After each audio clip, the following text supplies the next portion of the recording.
All right, let's talk about SEO. Now, I know what you might be thinking. Another dry technical checklist, right? Well, forget that. Today, we're going to treat this as the grand adventure it really is. Think of it as the epic journey your website takes from being some hidden gem on the internet to a world-famous destination. Ready? Let's dive in.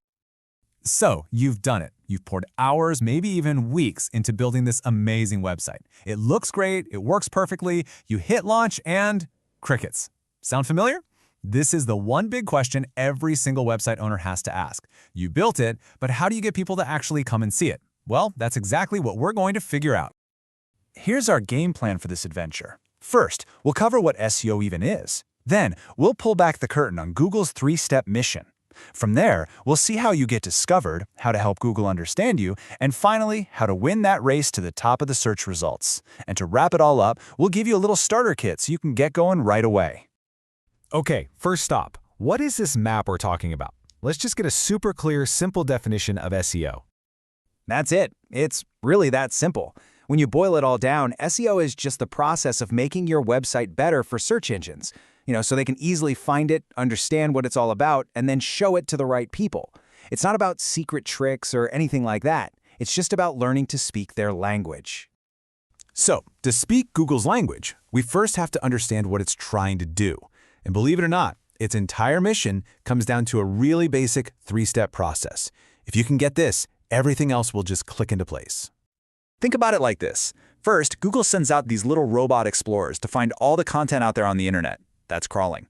Then it takes everything it finds and puts it into a gigantic, perfectly organized library. That's indexing. And finally, when someone asks a question, Google zips through that library to find the absolute best answer, and that's serving.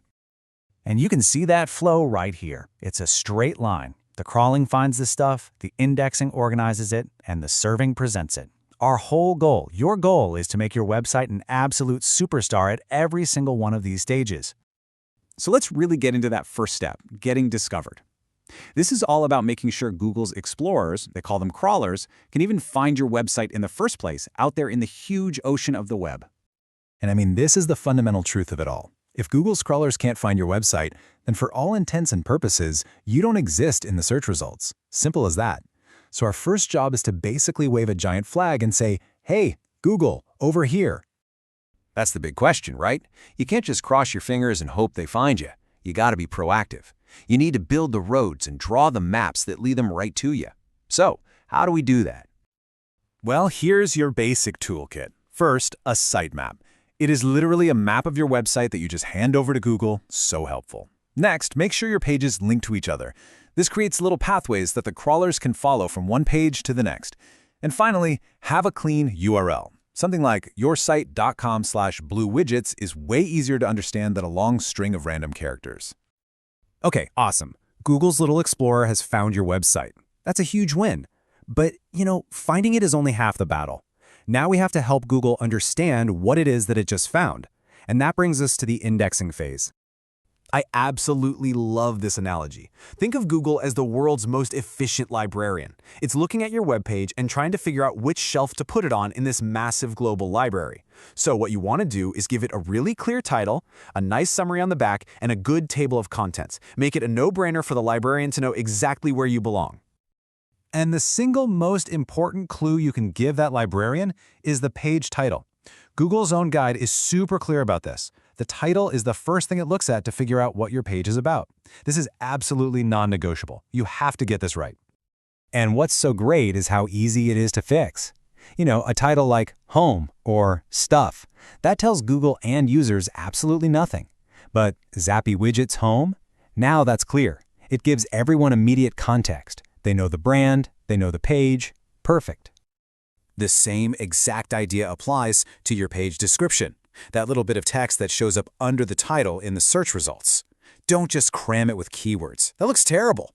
Instead, write a real sentence. Tell people what the page is about and why they should click on it. It's your one-sentence elevator pitch. And this is another huge piece of the puzzle, your site structure. Having a logical flow, like what you see here, going from the home page to categories down to specific products, it just helps Google see how all your content fits together.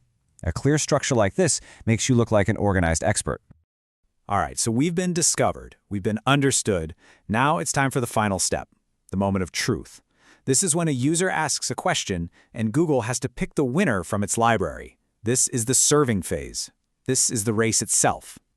So, when somebody types best blue widgets into that search bar, Google instantly scans its entire index looking for the best possible match. And it's not just looking for relevance, it's looking for quality. All that work you did on your titles, your descriptions, your site structure, this is where it all pays off. Big time. And here it is. This might just be the most important sentence of this whole explainer, and it comes straight from Google. At the end of the day, content is king. Period. You can get all the technical stuff right, but if the actual content on your page isn't helpful or interesting to a real human being, you're not going to win. So what does great content actually look like? Well, it's easy to read, it's organized with clear headings, it's fresh and unique, it provides real value, it's not just a copy-paste job from another website, and it also thinks about the details, like adding descriptive alt text to images, which helps everyone, including search engines, understand what your pictures are all about. So, we've made it through the whole journey, right from being discovered to winning the race. Now, before you head out on your own adventure, let's pack your bag with the one tool you absolutely have to have. Meet your new best friend, Google Search Console. It's a totally free tool straight from Google, and it's basically the dashboard for your website's health. It shows you how Google sees your site, what search terms people are using to find you, and points out any errors that might be holding you back. Seriously, if your website is a ship, then Search Console is your compass. And that really brings our little tour to a close. We've seen that SEO isn't some kind of dark magic. It's just a logical journey. You make your site easy to find, easy to understand, and most importantly, genuinely useful. So the only real question left for you is your content good enough to be the destination that everyone's searching for?